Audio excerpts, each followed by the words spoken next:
السلام علیکم، نئی ویڈیو کے ساتھ آپ کی خدمت میں حاضر ہوں۔ آج کی ویڈیو ہے ایک سوال کے اوپر جو کہ بہت سارے لوگوں کا سوال ہے کہ ڈاکٹر وسیم ایک عجیب سا خوف ہے، سمجھ نہیں آتی کہ کس چیز کا خوف ہے، لیکن بہت خوف زدہ ہو گیا ہوں۔ میں بڑا بہادر ہوا کرتا تھا، اب بہت ڈر لگتا ہے۔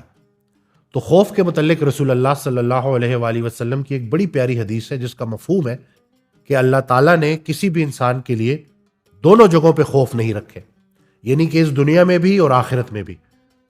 سمجھنے والی بات یہ ہے کہ جو انسان یہ زندگی اللہ کے خوف کے ساتھ گزارے گا، اللہ سے ڈرے گا، اس کو آخرت کے دن کوئی خوف نہیں ہوگا، اور جو یہ زندگی اللہ کے خوف کے بغیر گزارے گا اس کو آخرت کے دن بڑا خوف ہوگا۔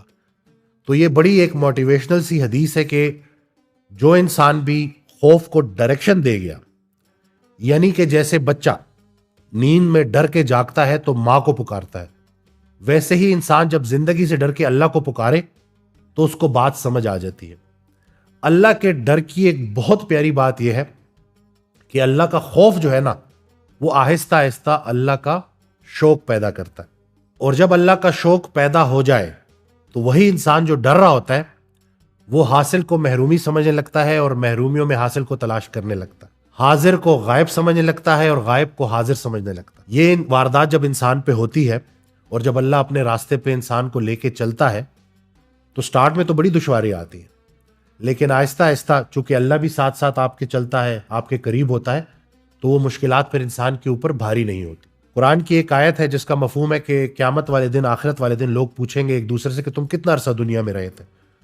تو کوئی بولے گا کہ ایک دوپہر، کوئی بولے گا ایک شام، یعنی کہ 60-70 سال کی زندگی، اسے جڑی تکالیف، اسے جڑے خوف، اسے جڑی پریشانیاں۔ جس انسان نے اللہ کے رضا کے لیے زندگی گزاری تو اس دن اس پہ کوئی خوف اور ڈر نہیں ہوگا۔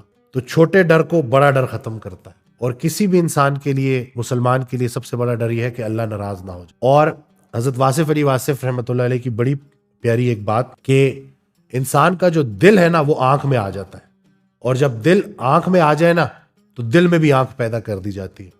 وہ خاموش چہرے پڑھنا شروع کر دیتا ہے، وہ لوگوں کے کام آنا شروع کر دیتا ہے۔ اس کو یہ بات سمجھ لگتی ہے کہ بھائی میں نے اللہ سے سارا دن کچھ مانگتے نہیں رہنا، اللہ کے لیے میں نے بڑا کچھ کرنا ہے۔ کامیابی یہ تھوڑی ہے کہ انسان حاصل کرتا جائے، اصل کامیابی یہ ہے کہ جو بھی حاصل کیا اس کو خوشی خوشی تقسیم کرتا جائے۔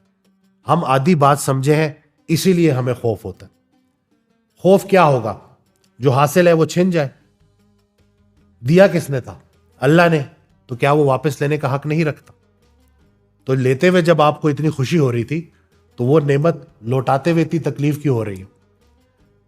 انسان کو جب اللہ تعالیٰ مال دیتا ہے تو وہ مال آزمائش بھی ہے اور انعام بھی ہے۔ آزمائش کیسے؟